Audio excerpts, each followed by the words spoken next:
show with two retired detectives that were in the thick of New York crime, fast and hectic. They got some stories and some jokes, even an interview with the most popular folks. Off the cuff, one episode just saying enough. Get a little laughter and an interview too. It's maybe the best thing you can do.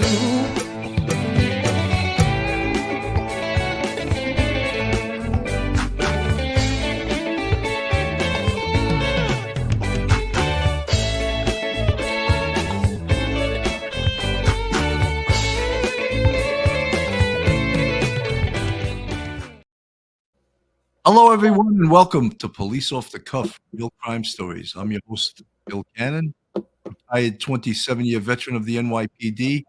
And with me tonight is James T. Ryder, who is the head of the Feel Good Foundation. He's actually the head of their public relations department.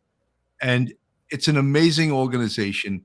I've done quite a few shows in the last year on the 9/11 20-year anniversary.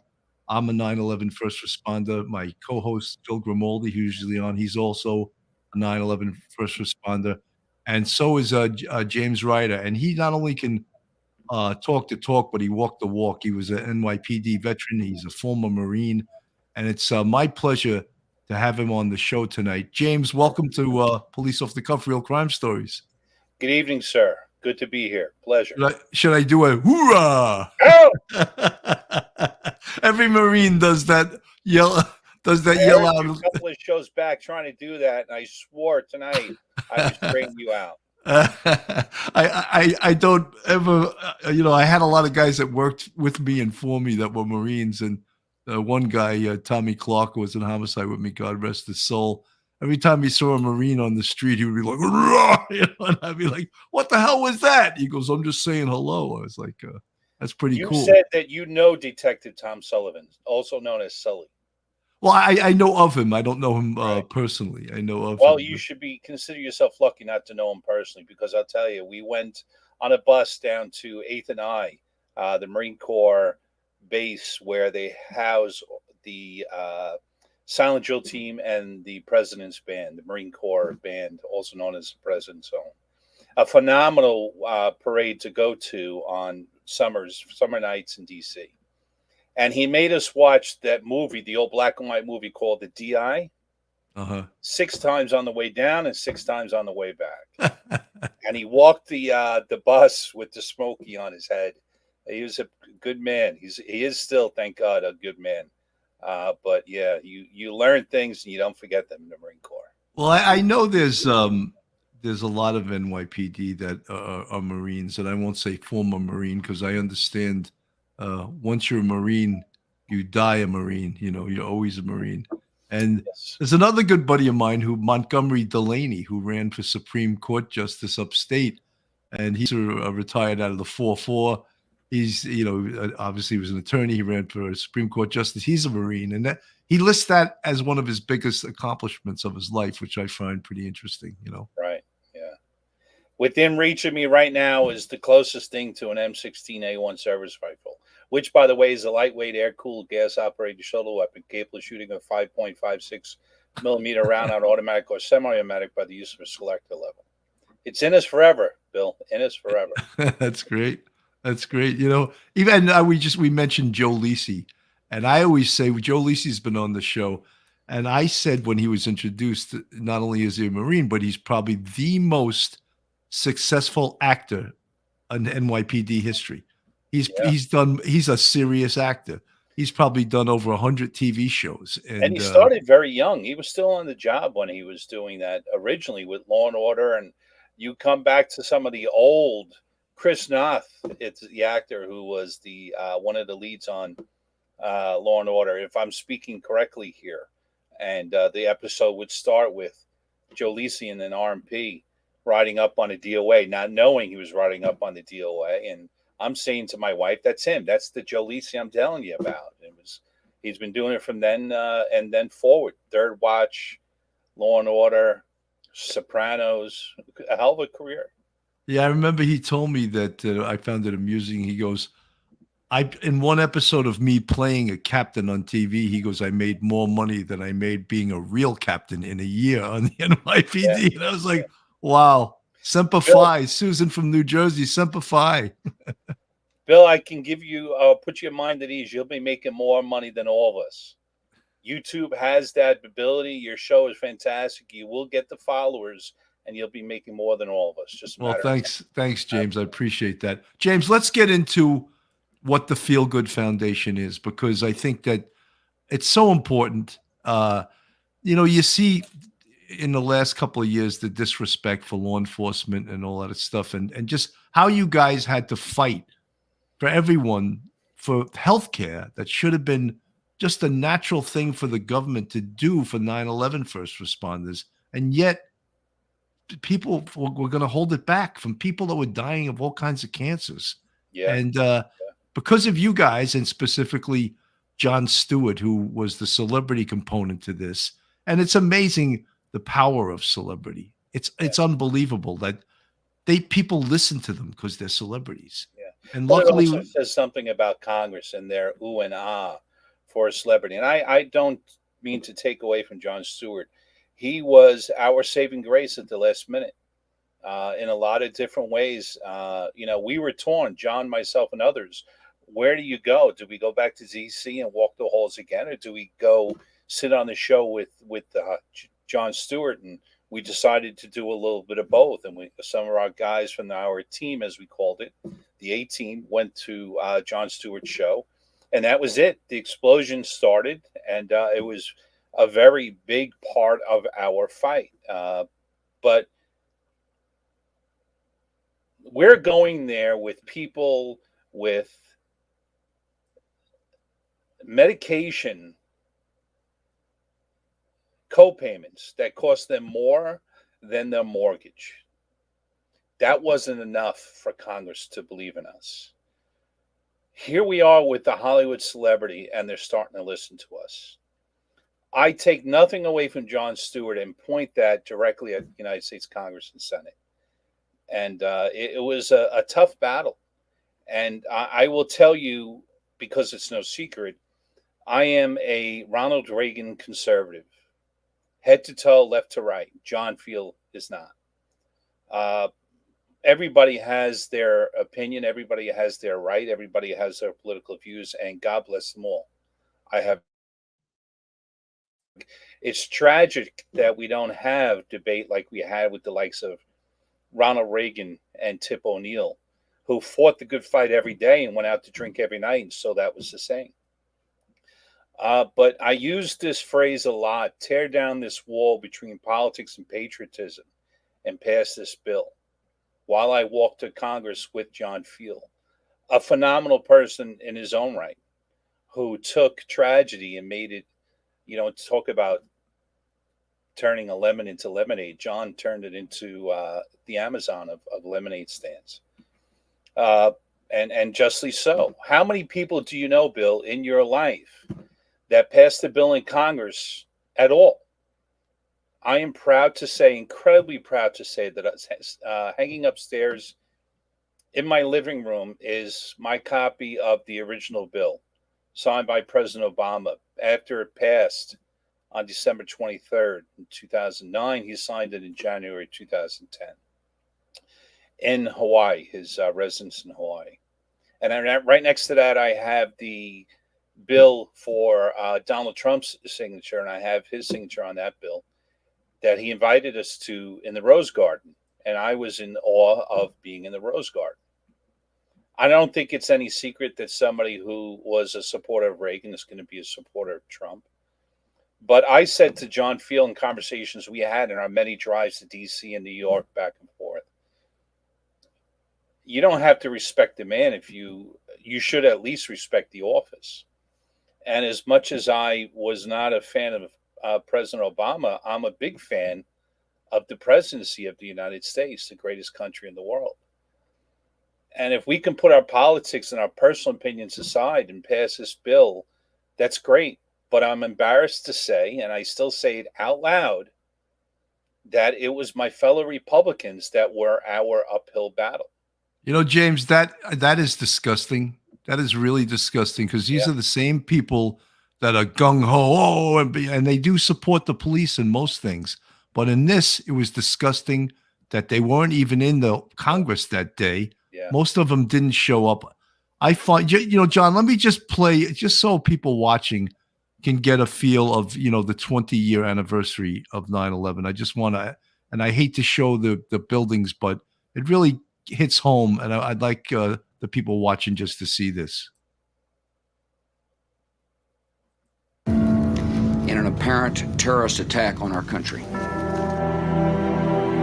The attack continued when Flight 77 flew into the Pentagon. Apparently, it felt just a few moments ago like there was an explosion of some kind here at the Pentagon.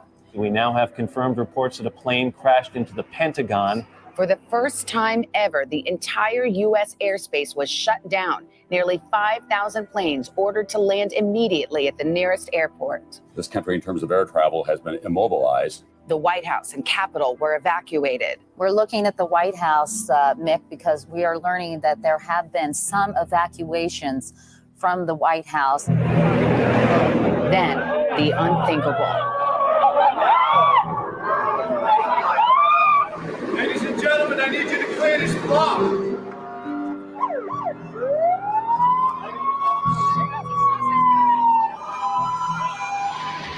The building has collapsed. That tower just came down. These pictures are beyond belief.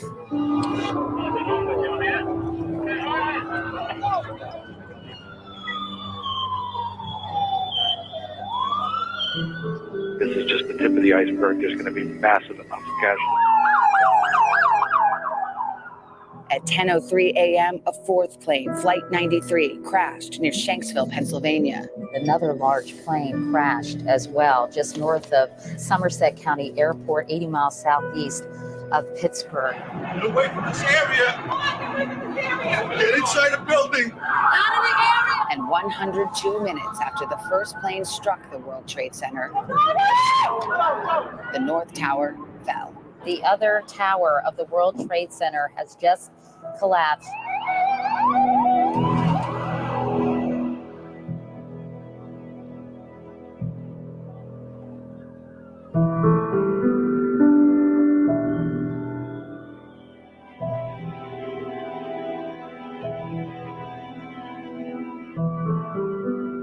This is war. This is a declaration and an execution of an attack on the United States. And I think, You know, I just like to bring it home to people, and especially young kids today that don't really understand this, that maybe we're too young to really realize what happened and accept what happened, and realize that it was an act of war. And the way that New York City responded to it was amazing. You know, how do you look at that, Bill? How do you look at those towers, those people jumping out of a building, and say that this is a New York problem? You listen to the media, and they're telling you this is war, and it was an act of war.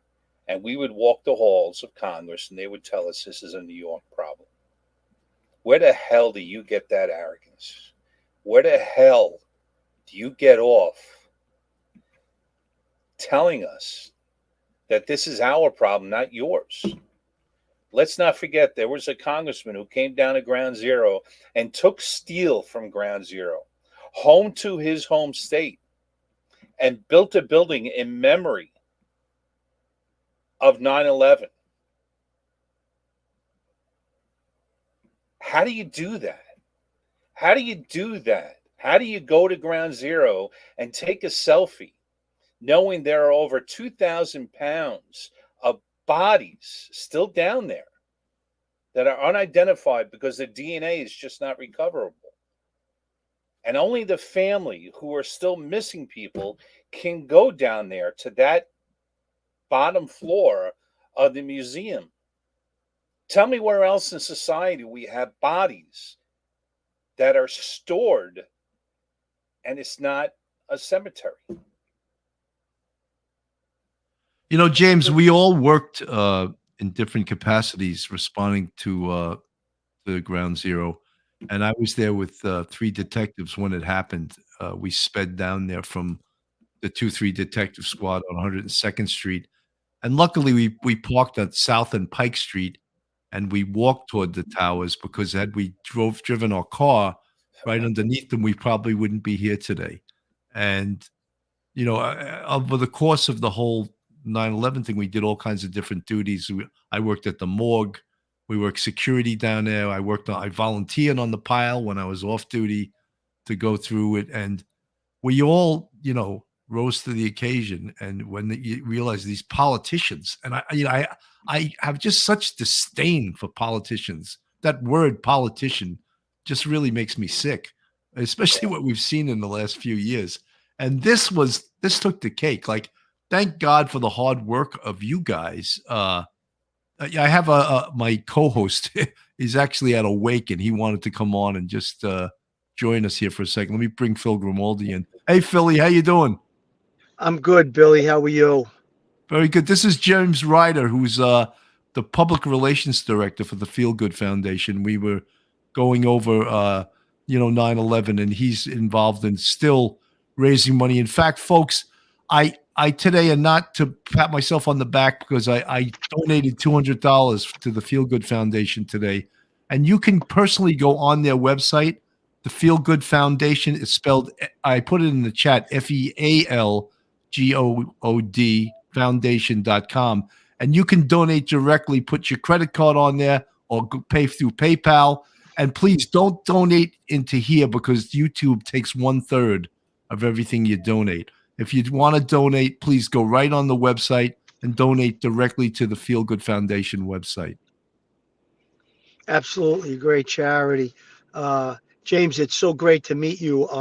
I was actually down Ground Zero on 9/11. I got there after the collapse, thank God. And I did suffer some illnesses. I met John Field a few times at a couple of meetings and stuff. And I actually reached out to him a couple of times when I was having some difficulty, I guess you could call it, with the VCF fund. But it's a great foundation. I know that John is a fighter. I know that everyone involved in the Feel Good Foundation really went above and beyond to get the Zadroga Act passed, and they went back to Congress, and they got it funded a second time, and now it's going to be funded for quite some time into the future. And we owe a lot of thanks to you guys, James. I really, really appreciate it. And everybody that's listening, you know how we are on Police Off the Cuff. We're straight shooters, and we fully endorse this charity. They're a great bunch of guys, and they're doing God's work, as they say. Phil, thank you. I want you and Bill to know something, and I mean it from the logic of a 58-year-old man who has watched politics in the United States military since I was 18. The first time I voted was for Ronald Reagan. Served 8 years in the Corps, and I can tell you undoubtedly that the two of you are American heroes. Everybody that went down in that pit was an American hero. When we were in the Rose Garden, Donald Trump referred to it as the ashes of hell. And that's a fairly accurate description. And I was sharing some photos yesterday of the Commandant of the Marine Corps, Chief Esposito, who we all know and admire, I'm sure, selected me and Bobby Maldonado, Sergeant Bobby Maldonado, to escort the Commandant down to Ground Zero. And what we didn't know when we got down there was that Sergeant Major Mike Curtin, NYPD Sergeant Curtin, his widow was there. She was a Marine herself. And we had the honor of bringing the two of them around Ground Zero with Lieutenant Dunkel and others. But you look around, or you look at those pictures now at Ground Zero and how it looked then. I don't give a damn how good this museum looks now. It is still and ever will be a different place for myself, and I'm sure you two and the others that were down there. It changed our lives forever. In our souls, changed our lives forever. Yeah, 100%. James, is that the park that you're digging, breaking ground out on Eastern Long Island? That is our park in Wisconsin on the corner of Smithtown Bypass and Gibbs Pond Road, Smithtown Boulevard, forgive me, and Smithtown Road. The famous Little Vincent's Pizzeria is across the street as a landmark. That's us breaking ground for the park. We bought that land under the auspices of President Errol Toulon, now the Suffolk County Sheriff, for $1. And the fight and the determination of our group has made it into what I would guess is somewhere between $300,000 and $400,000 in value. And sadly, our park, let me back up, our park in Wisconsin is dedicated to those who have died of their illnesses from 9/11. And the years of that park, putting their names on the wall there, is now resulting in all of our 3 walls being full. We've run out of room.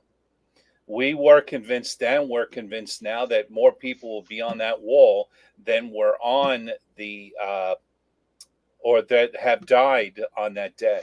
And that's people, again, who are dying of cancer, who are dying of breathing ailments. I have a dear friend, Mike D., who is struggling with Wegener's degrees, Danny Guari with Wegener's degrees, a Nassau County police officer with breast cancer. 17% of the responders have breast cancer. In America as a whole, it's less than 3% of men who have breast cancer. Within the 9/11 community, 17%. That is because you take a 110-story building, crushed into a powder form with all of its contents, and ingest it.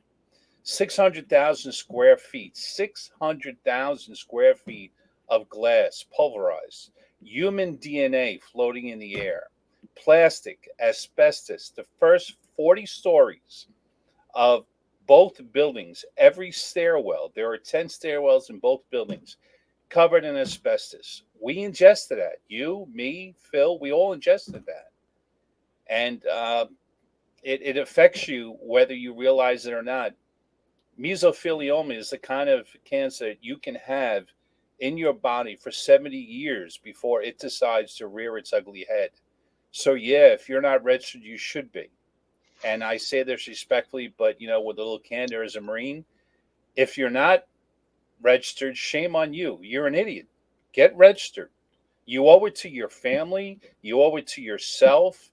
You are coming to the World Trade Center Health Program to register because you are an American hero, and that is something you deserve. And let me put it a different way. John Field and the rest of us didn't walk the halls of Congress and deal with all those morons because we wanted you to think that it's deserving to somebody else other than you.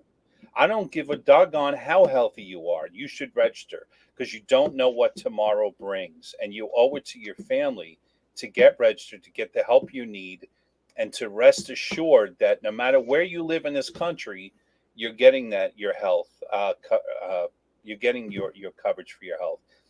And I started there because I'm thinking of something else that I wanted to bring up, and I'm going to change channels here, if I may. Sure. Logistics Health Incorporated. Horrific. Logistics Health Incorporated has been a real uphill battle for the sake of the Feel Good Foundation and for the sake of the responders. I have dealt directly with Dr. Cochran, a gentleman, the president of Logistics Health, who I think just came into something that was just too much for them. There's just too many of us. And cops are determined son of a guns. That's what makes us go to that next door, into that next bedroom to find the perp. So do you really think that having us deal with somebody over the phone is going to deter us from doing what we need to do? It doesn't, especially when it's us that's ill or a loved one. So they became overwhelmed, and their contract has not been renewed. And that's not my business, nor is it anybody else's. But I can tell the responders listening this evening that we are going to make it our mission, the Feel Good Foundation, to make sure that you're getting the health you need. And I'm a volunteer. I'm not getting paid for these phone calls to LHI or to the Centers for Excellence around the New York area. But when somebody drops the ball, as we say, screws the pooch, it's me that's going to call them. And I say that all the time, respectful but forceful. I know the World Trade Center Help Program like the back of my hand. I've been doing this for many years. I have sitting next to me a stack of blue folders. Each one is a different cop, a different fireman, a different civilian, an Outback restaurant employee who was serving burgers within Ground Zero that is covered under the World Trade Center Help Program that is now struggling. I remember them too. I remember them. If you're remember the day they got down there. You call us and we will figure out if what you're complaining about is wrong or if they're treating you correctly and you just don't like the message. And if I can help you deal with it, if it's not the right message, then I will do that. But if somebody is screwing the pooch, we're going to give them a call. And there's not a center that doesn't know me. And I'm fine with that. And I'm fine with them not liking me.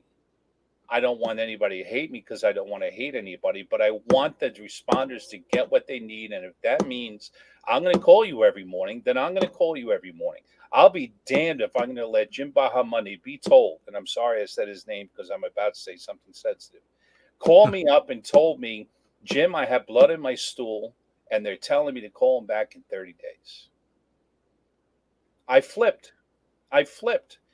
They got on the call, and I had him call, and I listened in on the call. It's completely proper. There's nothing wrong with that. But I waited until this woman screwed the pooch, and I jumped on her, and I said, no, that's not right. That's not what you're paid to do. That's not what your job is. You need to listen to him, and you're not going to tell him to call back in 30 days. The man is bleeding internally. You need to help him. And I can say that I have met, and I know I'm turning the channel here again, I have met some of the most fantastic men and women, nurses, administrative people, doctors. I am truly in love with Dr. Luft.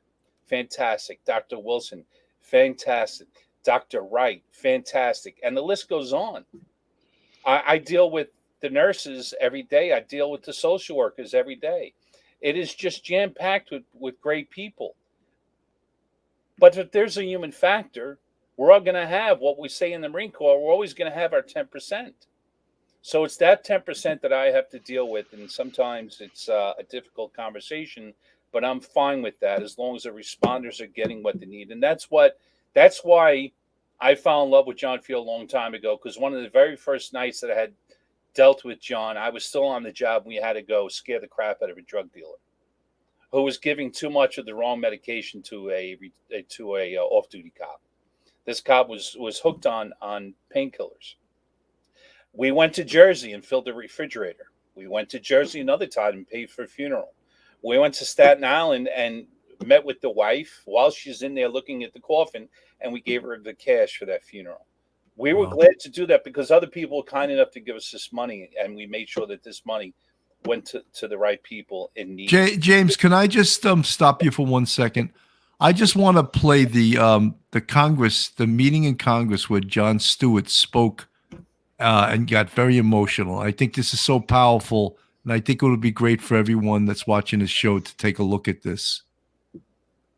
I want to thank Mr. Collins and Mr. Naylor for putting this together. But as I sit here today, I can't help but think what an incredible metaphor this room is for the entire process that getting health care and benefits for 9/11 first responders has come to. Behind me, a filled room of 9/11 first responders.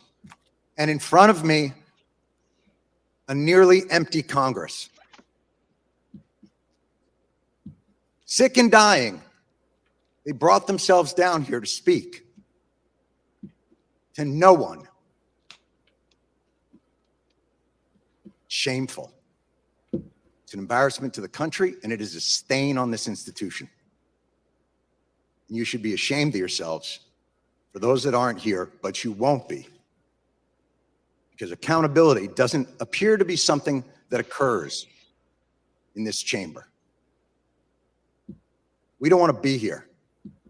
Lou doesn't want to be here. None of these people want to be here. But they are, and they're not here for themselves. They're here to continue fighting for what's right.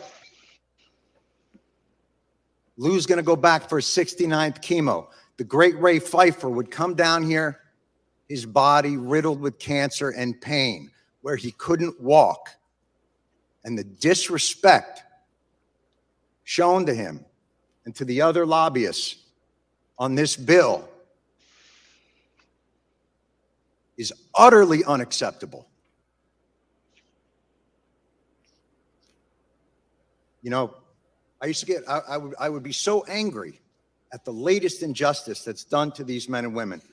And, you know, another business card thrown our way as a way of shooing us away, like children trick-or-treating, rather than the heroes that they are and will always be. Ray would say, calm down, Johnny, calm down. I got all the cards I need. And he would tap his pocket.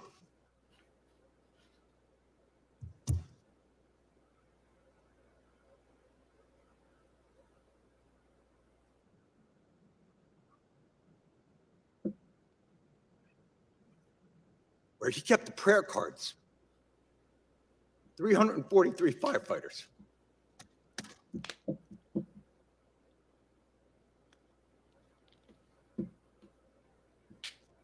The official FDNY response time to 9/11 was 5 seconds.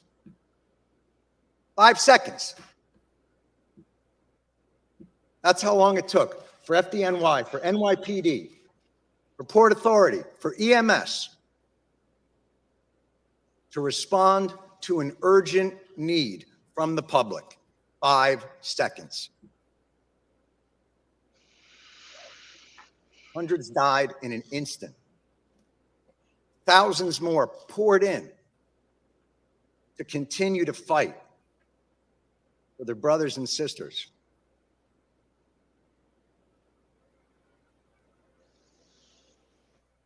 The breathing problem started almost immediately.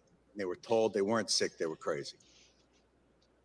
Then, as the illnesses got worse, and things became more apparent, well, okay, you're sick, but it's not from the pile. And then when the science became irrefutable, okay, it's the pile. But this is a New York issue. I don't know if we have the money. And I'm sorry if I sound angry and undiplomatic, but I'm angry. And you should be too. And they're all angry as well. And they have every justification to be that way. There is not a person here, there is not an empty chair on that stage that didn't tweet out, never forget the heroes of 9/11. Never forget their bravery. Never forget what they did, what they gave to this country. Well, here they are. And where are they? And it would be one thing if their callous indifference and rank hypocrisy were benign, but it's not. Your indifference cost these men and women their most valuable commodity, time.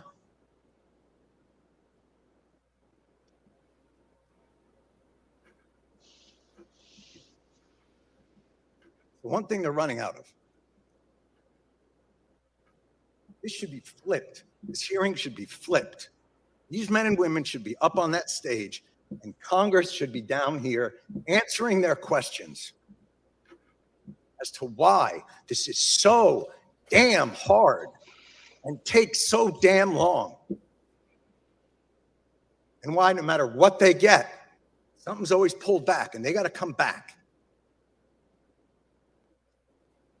Mr. Johnson, you made a point earlier, and it was one that we have heard over and over again in these halls, and I couldn't help but to answer to it, which was, said, look, you know, you guys are obviously heroes, and 9/11 was a big deal, but, you know, we have a lot of stuff here to do. And, you know, we got to make sure there's money for a variety of disasters, hurricanes and tornadoes. But this wasn't a hurricane. And this wasn't a tornado. And by the way, that's your job anyway. We can't fund these programs. You can. Setting aside that no American in this country should face financial ruin because of a health issue.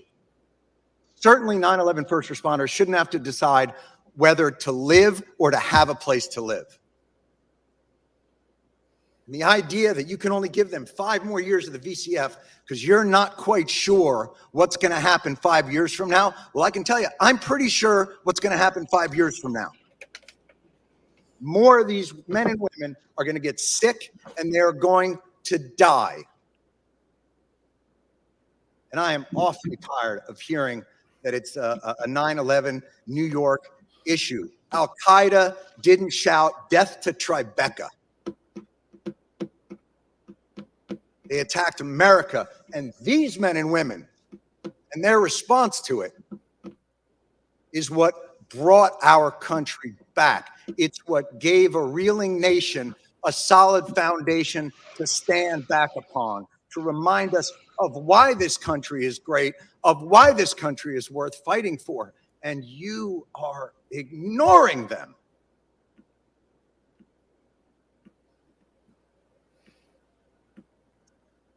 And you can end it tomorrow. Why this bill isn't unanimous consent and a standalone issue is beyond my comprehension. And I have yet to hear a reasonable explanation for why. It'll get stuck in some transportation bill or some appropriations bill and get sent over to the Senate, where a certain someone from the Senate will use it as a political football to get themselves maybe another new import tax on petroleum, because that's what happened to us in 2015. And we won't allow it to happen again. Thank God for people like John Field. Thank God for people like Ray Pfeiffer. Thank God for all of these people who will not let it happen.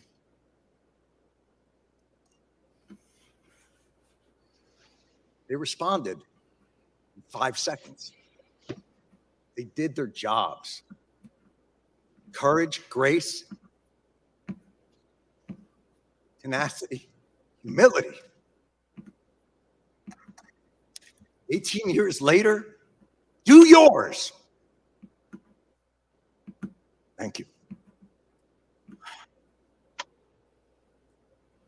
That was amazing. What a great speech. Yeah, yes. I mean, you know, it's sad that he had to do that. And folks, I just want to say right now, please go to the Feel Good Foundation, spelled FEALGOOD Foundation, and make a donation.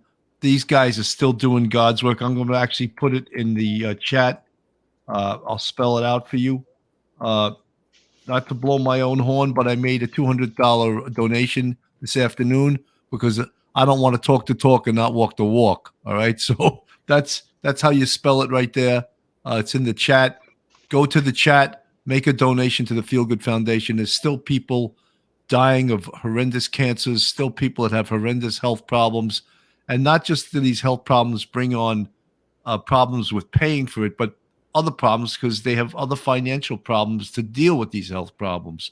So they can use your help, and please make a donation to the Feel Good Foundation. James, what you do is amazing. I know you don't get paid for this. You're a volunteer, and it's so good with someone that has your drive and your background.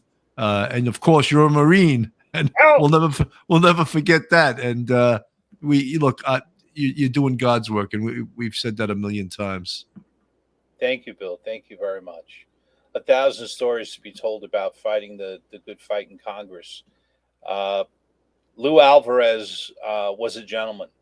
He was a different guy when I met him than he was as a member of the bomb squad. The cancer had really done a number on him. I went to go visit him to deliver a gift to him, and I had the honor of going to do that and meeting him in Mercia Hospital in Rockville Center. And he was in the room with some other people. I didn't know who any of them were. I hadn't met any of them. It was his family, his brothers, his sisters, his mom, his dad. And I treated him like another Marine. And I walked in, and I was obviously too loud for the hospital. But I walked in, and I just started. I said, "Get up out of the doggone rack. Get back on that field right now." And his brother told me, "Phil, Jimmy, I hadn't seen my brother smile for 8 days. But when you did that to him, he smiled." He said, "You scared my parents a little, but it was worth it because my brother smiled and it meant a lot to him." And then I heard that again from from another person who was there as well. It was just nice to see, but difficult to see when I watched that because of the struggle and the fact that it had to take somebody like a dying man to get the point across these people. And we heard that quite often. I said it to you. You heard Jon Stewart say it. This is a New York problem. Every state in the union had a responder at ground zero. Every state in the union had a responder at ground zero. I got out of the Queens Midtown Tunnel one day on my way back to work, going to the pit, and I saw an English Bobby directing traffic. God is my witness.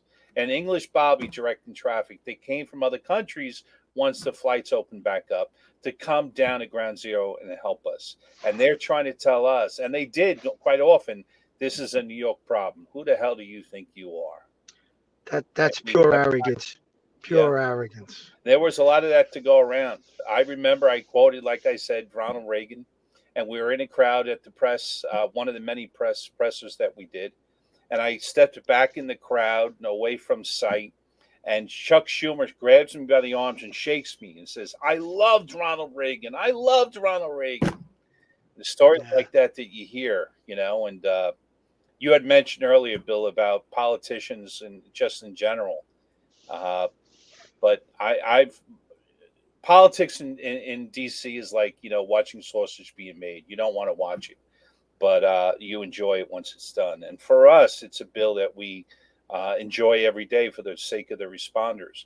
But there's another saying that I use a lot, and that is bureaucracy. You don't want to deal with it. Nobody knows how to spell it. And that's because the politicians don't want you to know how to spell it. And the Feel Good Foundation knows how to spell it, knows how to use it. And if you drop the ball, we're going to be there looking down your throat to make sure that you straighten out what you screwed up, because these guys and gals deserve what they are deserving of. James, it was so good during this how you called out some of these guys. You called out Mitch McConnell, who he's a dirtbag. He's a Republican, and he's a shameful Republican. And the deals that they cut among each other, that is the most sickening thing. And not just in deals like this, but regular bills when they lay all this pork in these bills, and if people only knew what is inside 2,000-page bills, it's like they wear people down, and it's just. There are very few people that want to study the sex organs of a cockroach, but it's in the bill. It's in this bill. It's in that bill. We are studying the size of the testicles of a cow, and yet we're looking for money to pay for the healthcare responders. Politics and DC is an amazing thing. And I love DC, and I loved what I did. And when the bill passed, we were in the rotunda watching it pass in the House, where you see the president doing the State of the Union, and he points up to a guest. That's where we sat and watched it pass. And then we took the train that takes you internally from the House to the Senate, and we watched it pass the Senate. And this was very emotional for all of us. And we watched it pass the Senate, but they made a change. And then it had to go back to the House and approve that change. And then it was it. It was done. It was incredibly emotional for all of us. We get downstairs, we get our phones back.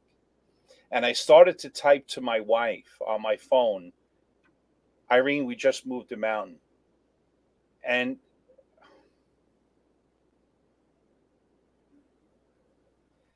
as I started to type that to my wife, Newsday pops up on my phone and says the Feel Good Foundation just moved a mountain.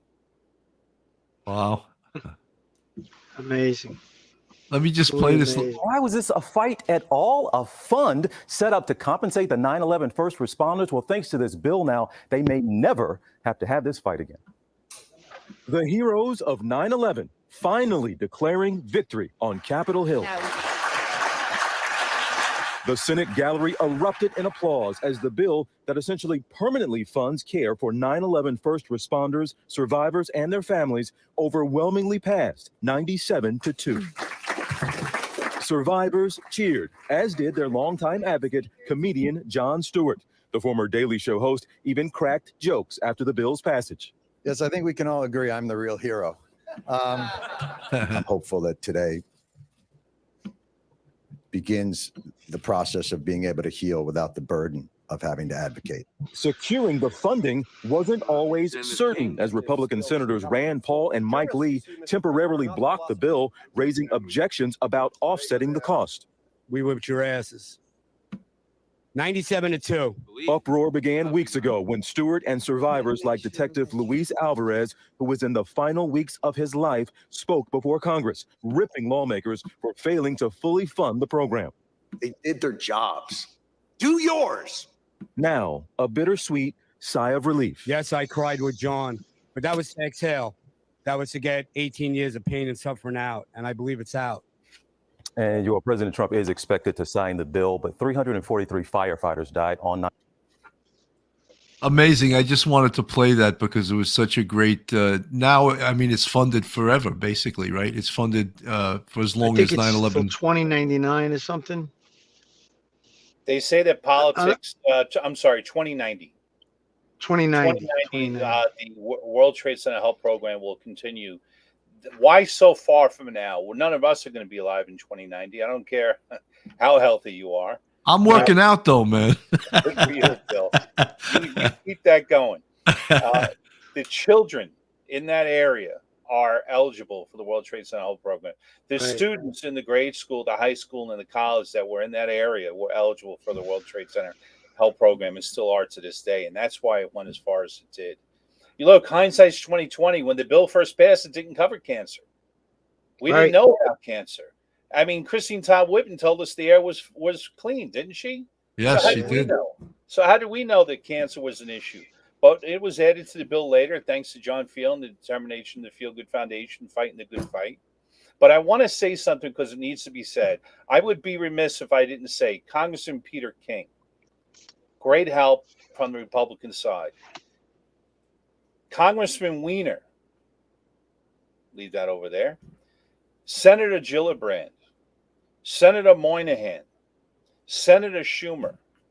He came through in the end. He was a supporter but not a co-sponsor. And there's Congressman King with myself, John Field, and police officer Tony Flamia. Forgive me, I was just saying something and I got distracted. Oh, Senator Schumer.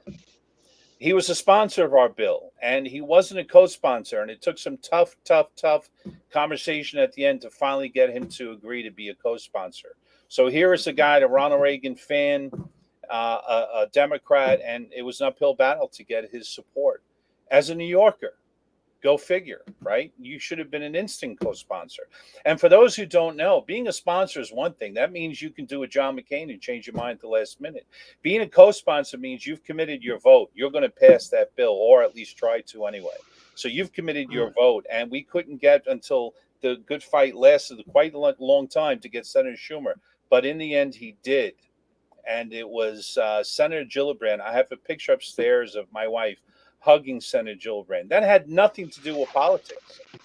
That had everything to do with thank you for helping us to get the help from the responders.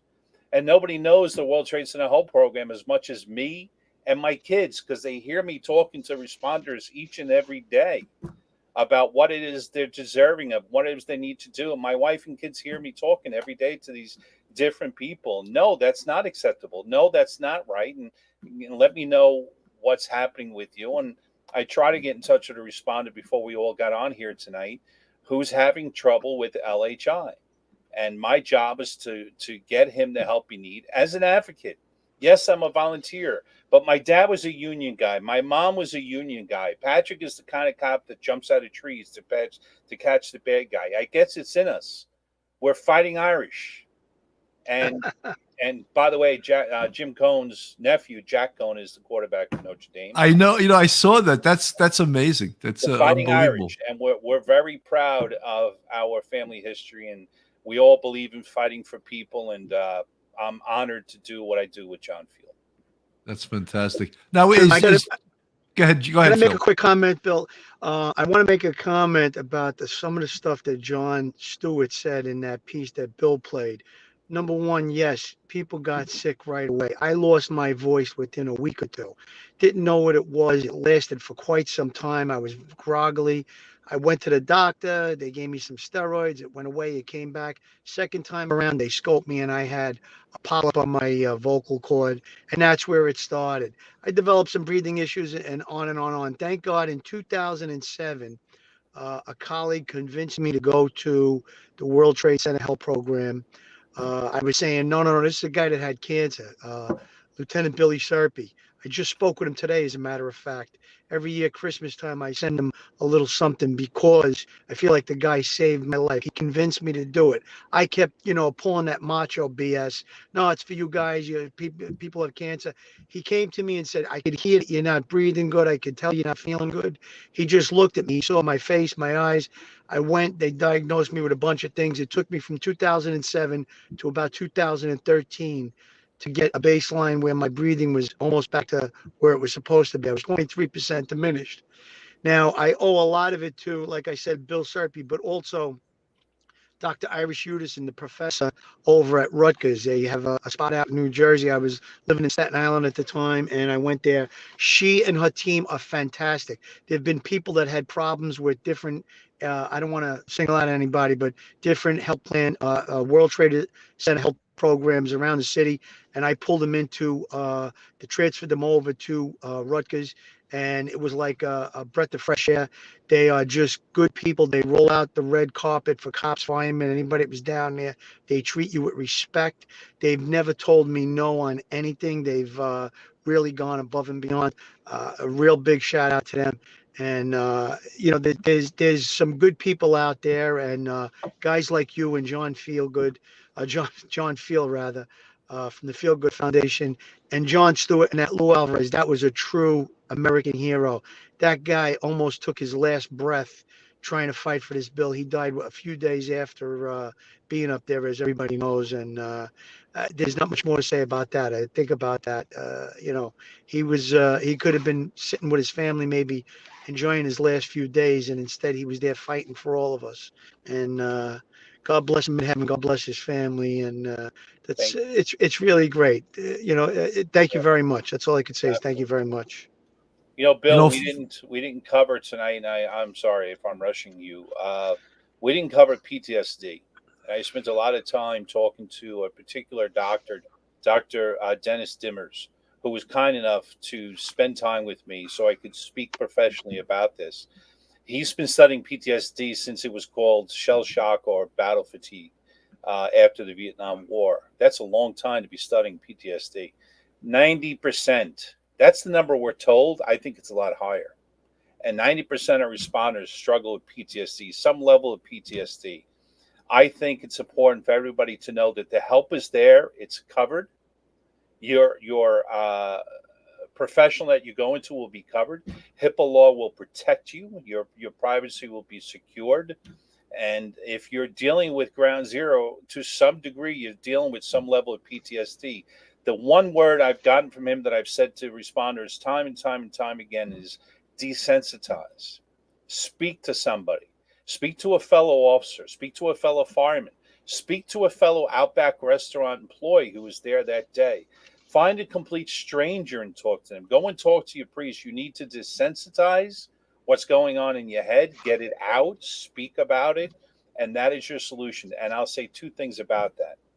To my fellow officers out there, if you take a gun to your hand because that's your solution, you're living the life of a hero and ending it as the life of a coward. Don't do that. Don't do that to yourself. Don't do that to your family. Get help. Absolutely. Call me up 631-388-0021. That's 631-388-0021. I don't give a damn what time of the day it is. If you need to talk to somebody, I'm here for you. I was there. I was part of it. I understand what you're going through, and you are not alone. I put that number up on the screen, and James, we've done quite a few shows on PTSD. We had the great Dr. Stephen Washkill, who he's written books. He's a suicide prevention expert. I've had him on the show so many times, and especially I think of it this time of year when, you want to be with your family. It's a happy time, but for some people, it's a very sad time. Yeah. And it's a tough time to deal with PTSD. And like that number I put on the screen, 631-388-0021. That's James Ryder's number. You could call him if you want to talk to somebody. There's also PAPA. The police department has that unit, PAPA. You could call them. There's suicide prevention numbers. Call a friend. I can't give my number out on this for obvious reasons, but you can email us, policeoffthecuff1, the number 1 at Gmail, and I'll get back to you if you put your number in the email. But I just can't give our number out for Bill, if there's more than one person emails, I'm ready and willing and able. I know you are, Philly, and we're cops, absolutely, 100%. And we're here to help people. But absolutely. Sometimes it could get overwhelming. But it was great, James, that you brought up PTSD, especially this time of year, because many people are suffering from it. We have a commercial out right now that's running on the Fox News from 8 p.m. to 11 p.m. randomly, of course, from now until the day after Christmas. More information is on there about getting help for the World Trade Center Help Program. And one of those things is PTSD. Like I said, I think it's a lot more than 90%, but please speak to somebody. Desensitize what's going on in your head simply by spitting it out. We had we've had people that survived that. I'm trying to think of her name right now. Her husband was a sergeant. He killed himself. Yes. And she's been on our show, and she was great. And she speaks at all kinds of police functions. And I feel dopey that I can't remember her name right now. But Billy, she made such a great point, and Jimmy just brought it up that you're going to leave a trail of destruction behind you. So, and I think that that's really important for someone that's really desperate. Think about your family. Think about what you're going to leave behind. If you know anybody that ever did commit suicide, just think about the family, the friends, the brokenhearted trail of broken glass that you left behind. And I think that might be something that really could stop a person from doing something so horrible. And I think you put it well when you said you're taking a person who's a hero and you're doing a cowardly way out of it. That's a very good point, and I really believe in that. And I think that maybe there's not enough focus on that. I gave her a lot of kudos that she goes out and she talks about how she's angry with her husband that he did what he did and left her with young children to raise. And and maybe in that moment he was just in such pain and he thought it was the right way out. But there's always hope. And Bill said it, Jimmy said it, I'm going to say it. If anybody has a problem, reach out to someone, reach out to us. And there's always hope. There's always could be something worse. That's the way you got to think about things. And just think about, there's got to be somebody out there that's going to miss you and love you and be mad that you did what you did. So that's probably the best words that I could come up with on a terrible thing, PTS related to suicide. Her name was Marianne DeLuco McGinnis, and yes. that's her name. And I'm sure she wouldn't mind me saying her name because she came on the show, and she bared her soul telling about that horrible thing with her husband who killed himself. Marine Corps is part of my life. It always will be. One of the sayings we learn is adapt and overcome. Do not ever accept no, and do not ever accept failure. There's got to be another way there. And as Bill knows, and Phil, you may not know, I am pretty much blind. I have no vision in my left eye and only 20% in my right. I have what they call catastrophic peripheral. The VA calls it that. And what I see, I don't see this at all. As I do this, I don't see it. And it's like looking through a paper towel and a blurry end on the other end. But I adapt and overcome, and every day it's a struggle. Every day it's a battle, but I still am here, and I'm still battling, and there will be a solution for me down the road, please God. But when I go to the VA, I stop in the lobby, and I find that oldest old-timer I can find with the Marine Corps. The old timers, they're like billboards with those hats they wear and their shirts and stuff. And I just always go up to them and just listen to one of them. And I listen to his stories, and now it's Vietnam veterans at this point. And I just want to be there for him and let him tell his story. But if he can get up and do it every day, so can I.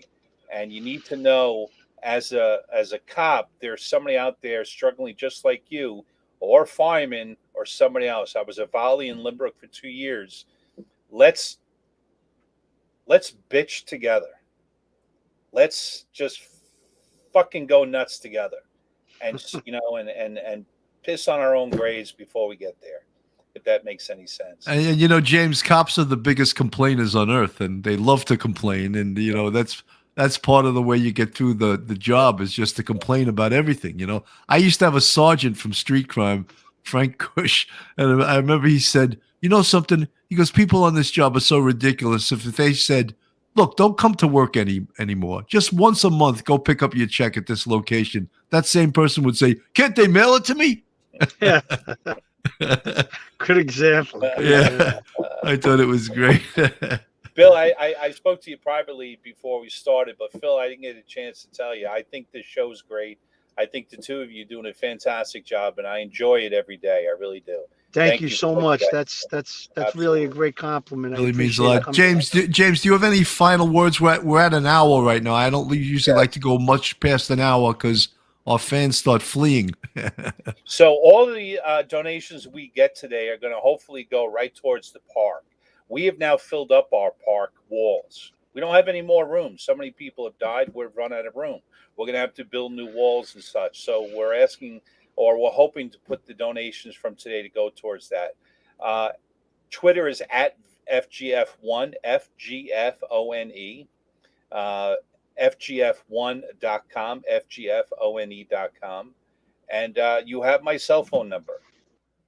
Please. Yes, I put it up in the chat. I also just put Feel Good Foundation. You can Google that and go on their site and donate right off your credit card or PayPal right to there, which I did this afternoon because I didn't want to people say, hey, you're talking a lot of shit about donating. You're going to do it yourself. So I did it before the show. And James can verify that because I'm sure he looked it up and said, I want to make sure this guy's Bill, he's telling me walk, you'll never make it in Congress. Yeah, that's true. That's true.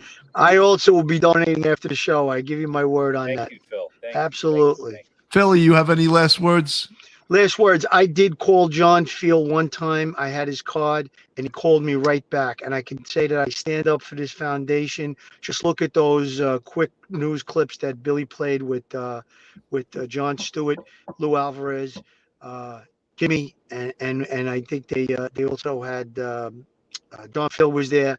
So listen, they're not a BS organization. It's a legitimate, trustworthy charity. They're doing God's work, as we said, and thank you for all of your service. Thank you very much, Jimmy. So glad we got to meet. I was somewhere in Brooklyn tonight, and I had something to do, but I said I have to get on to meet you. I'm just so honored to meet you, and thank you very, very much. Again, anybody that's out there having a hard time, reach out, get a friend, get a hold of us, get a hold of Jimmy, and we'll talk, and we'll get through it. 5, Phil. And not that it means anything, but it does mean a lot. But James's brother is Patrick Ryder, who's the Nassau County Police Commissioner, who, with a new county executive, decided to keep him on. Right? That's what a great job he's doing. That says something, right? And he's former NYPD, and also your cousin is Jim Cohn, the retired inspector from aviation, who's now living the life in Florida. I admire that guy. Bless. The bachelor life in Florida. He's flying 10 flights a month, right? And for the record, I'm taller than both of them. but he could just stand on his stacks of hundreds that he's got. Phenomenal careers with the two of them. Phenomenal. That's amazing. It's amazing. You showed that picture of my family before, and I appreciate that. And the dead center was my mother. She is the one that gave us all our drive, and I take nothing away from my dad. The woman in the center there, thank you for showing again, in the white blouse, black slacks, is my mom. I love her. I miss her dearly. But that's me on the far right. Patrick's on the far left next to his wife, Jill, and the rest of our family. A determined bunch. Like I said, my sister Kathy, we're very proud. Just got Woman of the Year yesterday for the village of Limbrook. She's a volunteer EMT in Limbrook. And it all comes from my mom right there in the center. She wasn't a Ryder. She married James Ryder, but she was a Collins. And She made sure that we all knew that my mother was a Collins. Hey, that's the great Irish revolutionary, Michael Collins, right? Yes, it was. Yes, it was. Yeah. That's We right. had, we had a great chief on the NYPD by the name of Michael Collins. I was knew a him. cop with Mike. Yeah, I knew him. Oh, good people, Mike. He was Absolutely. my partner in anti-crime Yes. for a little while. We worked in the 7-0 together. Good man. Yeah. Good man. Phil, But that's a family of service, that picture you were just showing. That was a real family of service. God bless you all. Thank you very much. Bill, I'm glad to do this whenever you want. Anybody has questions, I would love to read through the chat. If anybody has any questions, I'll do that at my earliest convenience, or as early as I can, I guess I should say. And God bless the two of you for bringing this attention tonight. We very much appreciate it. James, thanks for coming on the show, and stay in touch. You know, I consider you guys Irish family. Somewhere long ago, I'm sure we. I can only imagine how large our family really is. That's right. That's Listen, right. there's not like having an Irishman fighting for you. I'll tell you that. Just ask Joe Murray. I've been doing ancestry for almost 40 years. I've back to the 1400s. I found 2 cops in Ireland that are our family. They came here to America. They're both cops, Garda, as they say in Ireland, and marched in the St. Patty's Day parade with my brother Patrick. That's God great. bless. That's beautiful. Folks, again, it's called the Feel Good Foundation. If you could donate to that, we'd really appreciate it. The 9/11 responders really appreciate it. And all you police off the cuff, real crime family, thank you so much for listening to us. Everyone stay safe. Have a wonderful Merry Christmas, Happy New Year, and we'll see you soon. Stay safe, everyone. One episode just ain't enough.